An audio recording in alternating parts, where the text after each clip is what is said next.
নমস্কার বন্ধুরা, আমার চ্যানেলে আপনাদের সবাইকে স্বাগত। সামনে পুজো আসছে, পুজোর মধ্যে আত্মীয় স্বজন বিভিন্ন বন্ধু বান্ধবের ভিড় ভাড় থাকে, এই জন্য সবসময় সব কিছু করা সম্ভব হয় না। তো বন্ধুরা, এটা খুব সহজ চাটনি বানানোর রেসিপি আপনাদের শেয়ার করছি। আপনারা প্রথম থেকে শেষ পর্যন্ত ধৈর্য ধরে দেখুন। চাটনি বানানোর জন্য এখানে দেখুন আমি নিয়েছি এগুলো শুকনো আম।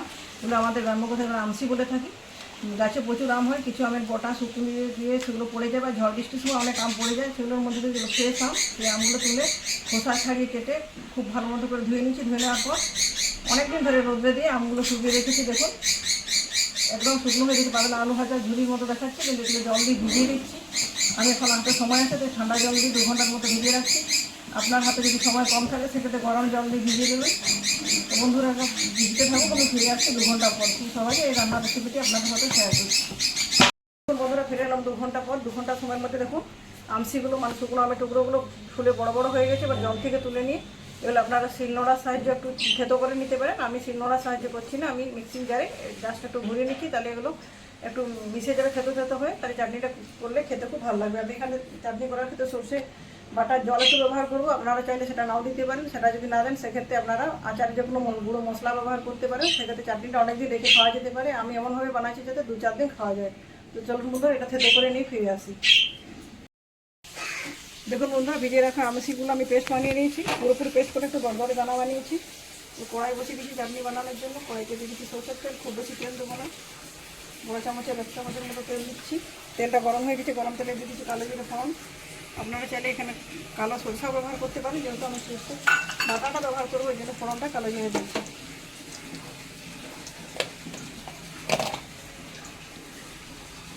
কালো জিরে খুব ভালো মতো ভাজা হয়ে গেছে, খুব সুন্দর একটা ফ্লেভার উঠছে। এরপর দিয়ে দিচ্ছি ছোটো চামচের 1 চামচের সামান্য একটু পরিমাণ হলুদ।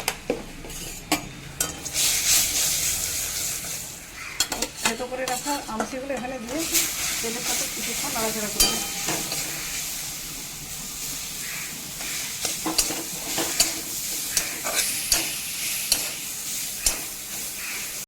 থেতো করা আমসিটা তেলের মধ্যে দিয়ে 3-4 মিনিট খুব ভালো মতো নাড়াচাড়া করে নিয়েছি। দেখুন কতটা মাখা মাখা হয়ে গেছে। এরপর দিয়েছি সর্ষে বাটা। যে বাটিতে আমটা পেস্ট করেছিলাম সেই বাটিটা ধুয়ে কিছুটা জল নিচ্ছি মিক্সির বাটি দিয়ে। সেই জলটাই হাফ বাটির মতো হয়েছে, জলটা এখানে অ্যাড করে দিচ্ছি। এখন পর্যন্ত আমি লবণ অ্যাড করে দিই, দিয়ে দিচ্ছি পরিমাণ মতো লবণ। যেহেতু চাটনি এই চামচটা পুরো লবণটা এখানে অ্যাড করে দিলাম।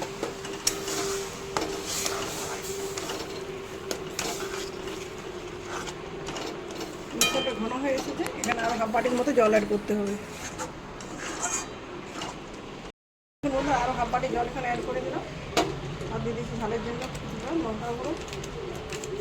যদি বাচ্চারা খায় সেক্ষেত্রে আপনারা এটা স্কিপ করে যাবে। দেখুন বন্ধুরা, খুব কম সময় কত সহজেই চাটনিটা বানানো যায়। বাড়িতে যদি এরকম শুকনো আম বা আমসি রাখা থাকে, আমরা যখনই মন চাইবে আমি আমের চাটনিটা যেভাবে বানাচ্ছি আপনারা বানিয়ে খেতে পারবেন। এখন এখানে অ্যাড করবো চিনি। আপনারা চাইলে আখের গুঁড়ো দিতে পারেন। আমগুলো খুব মিষ্টি আম, যেহেতু চিনিটা আমি কম পরিমাণে দিচ্ছি। যদি আমের স্বাদটা টক বেশি হয় সেক্ষেত্রে চিনির পরিমাণটা বাড়িয়ে দেবেন। জাস্ট এই চিনিটা দিলে হবে। এটা মিনিটের মতো ফুটিয়ে নিচ্ছি, তাহলে আমার রেডি হয়ে যাবে টক জল দিয়ে চাটনি। তো বন্ধুরা, আমার রেসিপিটা যদি ভালো লাগে অবশ্যই বাড়িতে একবার ট্রাই করবেন, কমেন্ট করে জানাবেন কীরকম লাগলো। আর ভিডিওটিতে লাইক শেয়ার করবেন। চ্যানেলে যদি নতুন বন্ধু হয়ে থাকেন, চ্যানেল এখনও সাবস্ক্রাইব করে না থাকেন, অবশ্যই চ্যানেলটি সাবস্ক্রাইব করে আমার পাশে থাকবেন। তো বন্ধুরা, আজকের মতো পর্যন্ত, পরের দিন দেখা হবে নতুন কোনো রেসিপির সাথে। ধন্যবাদ।